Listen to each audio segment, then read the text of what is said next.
Chapter 717. In the moment, Nathan Zuckerman tried to grasp Aton's shoulder, which had been turned over.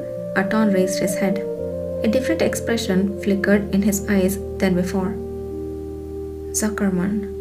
Zuckerman, huh? That's not a common surname. If I recall correctly, it's the surname of Makunata, a servant that was adopted by Duke Paleta, the commander of the cavalry. Nathan Zuckerman's hands, which had always remained calm, briefly paused. In their mutual gaze, Aton continued to speak. I heard about this Makunata rising from a servant to a knight, but I never heard he was skilled enough to take on the enemy alone after the hero of the cavalry stepped aside. And amazingly, my own subordinate, now easy to catch, couldn't even inflict a scratch on you. A silence hung between them. When I faced 3 unknown people in Tenu's secret warehouse, one of them pushed me back using only a sword, without infusing it with the power of the Awakener or sword energy, and then disappeared. Later, while escaping from Tenu, I briefly collaborated with another Awakener who warned me that among pursuing Paleta Knights, there was one who had reached the pinnacle of swordsmanship. Is that you? The identity of this temporary ally was clearly Nahan, who had fled from Nathan. Nathan remained silent, yet Aton's lips twisted as if he had heard an answer.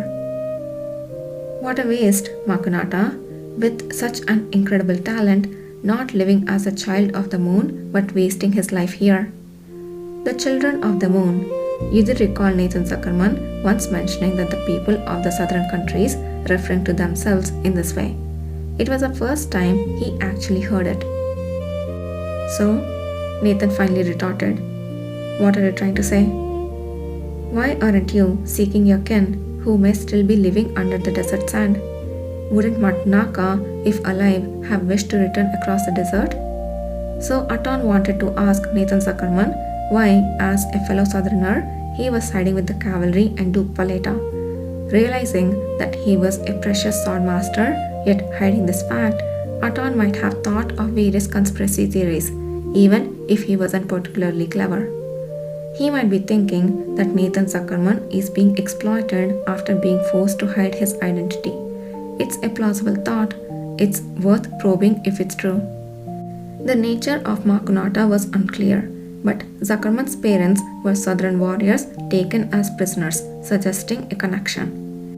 Aton's demeanor was so genuine that it might have shaken Nathan Zuckerman if he truly was a powerful being forced to live in hiding like a caged beast. His eyes showed sincere regret and anger for the other's situation. Aton continued his pleading.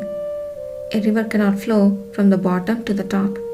Stars shine brightest when together. If you wish to return across the desert, we will aid you. No child of the moon would refuse a true comrade of the sword. I too am one. Yudhe, silently observing, reflected anew on what he knew of Zuckerman.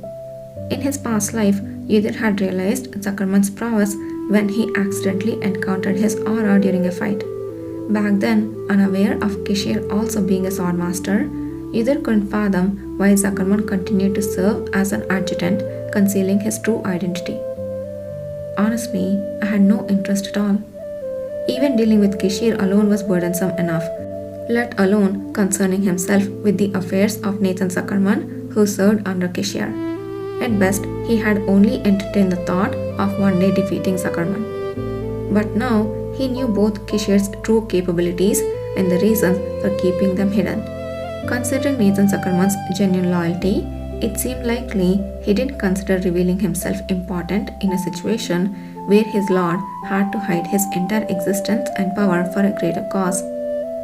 Yudhe didn't think Nathan Zuckerman would respond to such a proposition, but since he didn't know his entire life story, he couldn't be sure and thus tensed up. Finally, Nathan Zuckerman slowly spoke. An offer not even worth listening to. What? It seems like you don't even expect me to accept it. Why waste time talking? Are you waiting for someone to come to your rescue? Aton's expression shifted. Zuckerman, observing his face, continued calmly. To answer you, I am not, but my parents were children of the moon. So, I am aware that only those under the desert sands and who have cried their first in that land can be called children of the moon. As proof, you also don't consider me as one of your kin. Hence, you keep calling me Makunata, a fragment of a fallen star. Useless like garbage, a worthless trace. Aton fell silent. Either was somewhat surprised to realize the deeper, more derogatory meaning of Makunata. Even if there are others sharing my parents' blood, I have no intention of returning there. I have long decided where I belong. Yiddir looked into Zuckerman's deep blue eyes, uttering those words with conviction. He felt he could almost palpably understand Zuckerman's emotion and predict his next words. My name is not Makunata, it's Nathan Zuckerman. Following you, I would be nothing but a half-breed trash named Makunata. But here, I can honorably serve a master who respects me for who I am. The choice is obvious, no need to say it.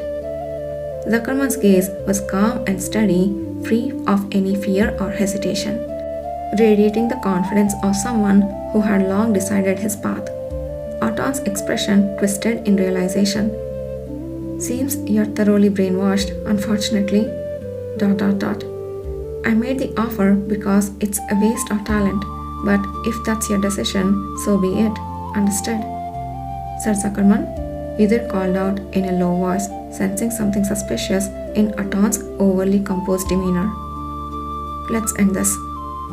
I didn't come here unprepared, as you might think. Yes, I was indeed buying time. Before Yiddir could finish, Aton spoke, admitting to the tactic, prompting Zuckerman to question.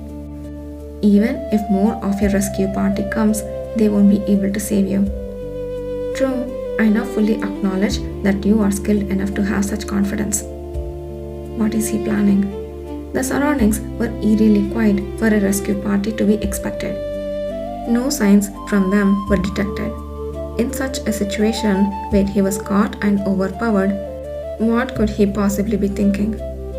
Yiddir raised his alertness, ready to act at any moment, and looked at the ring on his hand. At a signal, the other pair of the rings worn by Kishir would respond. It's surprising that you know so much about us, yet despite knowing that we have been meeting and dealing with Duke Tane for years, you seem not to fully grasp the reason. I have a really bad feeling about this. I'm scared to read further. Don't even think about playing tricks. I will cut off your head immediately. Nathan Zuckerman warned softly, gripping the hilt of his sword. He was someone who could make good on that threat any time. Aton knew this too, but he wasn't scared at all. Instead, he smiled. No, you can't do that. It seems about time now. What time? What do you mean? Echoing Yiddir's perplexed thoughts, Zuckerman pressed his sword to Aton's neck, blood seeping out, yet Aton's expression remained unchanged. Haven't you ever wondered why the second prince of Honi died now of all times? To frame the cavalry for this crime and shake the succession of Honi? Yiddir responded. Aton nodded slightly, his gaze shifting. Yes, you're well informed, but there is something more crucial. The incident tied down the cavalry, and it led skilled individuals like you, including the commander, to come out. A natural action to clear your names and investigate. I didn't expect you to reach here so quickly though. What was he trying to say? Yiddir frowned, about to knock the man unconscious when he felt a strange vibration from his raised finger. ... Yiddir raised his ring, shining and trembling. Turning his head, he saw Nathan Zuckerman observing his own bracelet with a peculiar expression. His bracelet too was quivering and glowing like Yiddir's. These paid magic tools could communicate with each other. Since they hadn't initiated contact, it must have come from the other side. Kishir. His heart, previously fearless, suddenly sank with a heavy thud. Oh hell no. I'm not ready for this. Fuck, how dare they? Oh my gosh, I hope the Central Cavalry is ready to dispatch as soon as possible. I hope Kishir is safe.